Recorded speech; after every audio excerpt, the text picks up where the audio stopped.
In this morning's reading from the Gospel of Matthew, Jesus provides an alternative to conflict and violence. He advised his listeners to not resist the evildoers, a difficult saying to hear, which is even more difficult to put into practice. So difficult, in fact, that although most scholars agree that these were probably authentic words spoken by Jesus, the same scholars continue to debate exactly what he meant by them. Did he mean for us to be doormats? Probably not. And do his words apply across the board? Should the victims of rape and physical abuse willingly offer themselves up to their violators?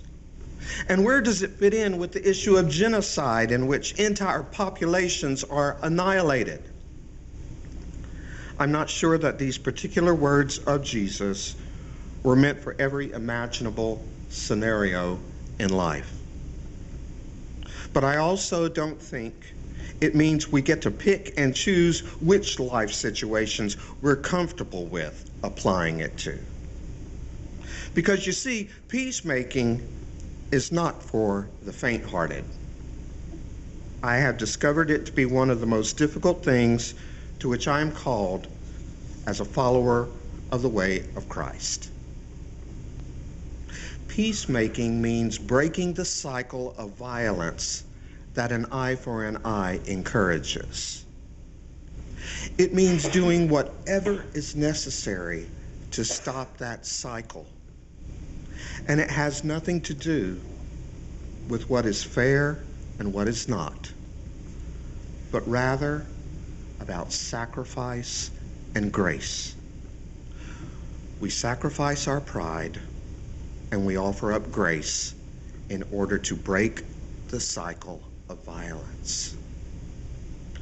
And doing that sort of thing usually means pain and tears. Because when we let go of the urge to get even, it's painful. When every fiber of our being craves retaliation for the injustice that we have suffered, and we deny that craving, the pain can be excruciating. When we think of peace, we may think of doves and flowers and sitting in quiet meditation. But peace is hard work. It's painful work.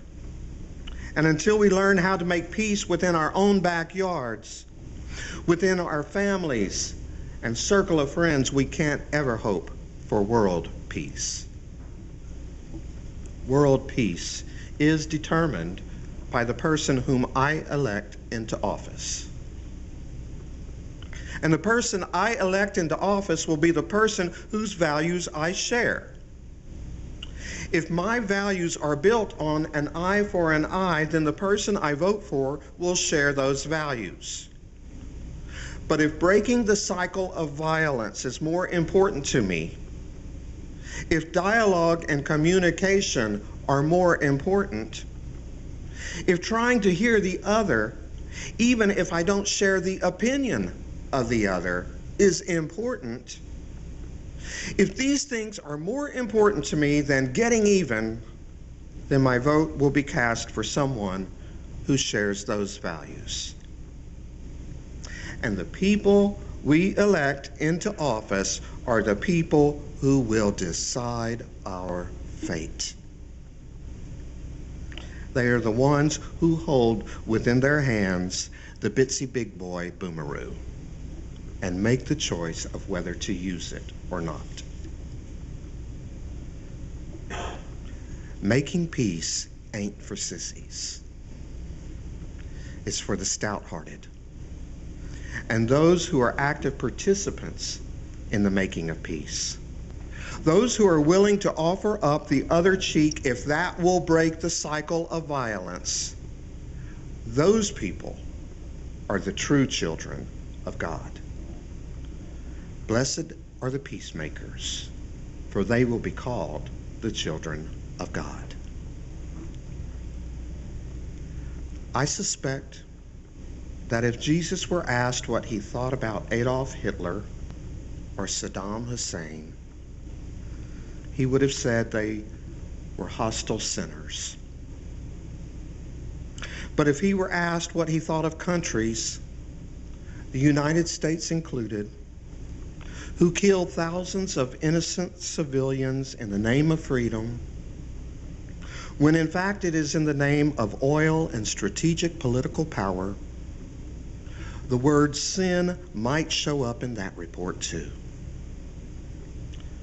Make no mistake, God abhors the murder of innocent people.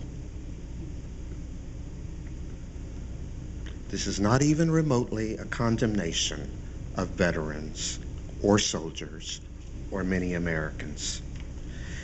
It is the condemnation of violence and a recollection of the truth that all have sinned and fallen short of the glory of God, and all of us are called to so much more. May each of us begin thinking in terms of peace. May we learn to listen to the other side instead of crushing them.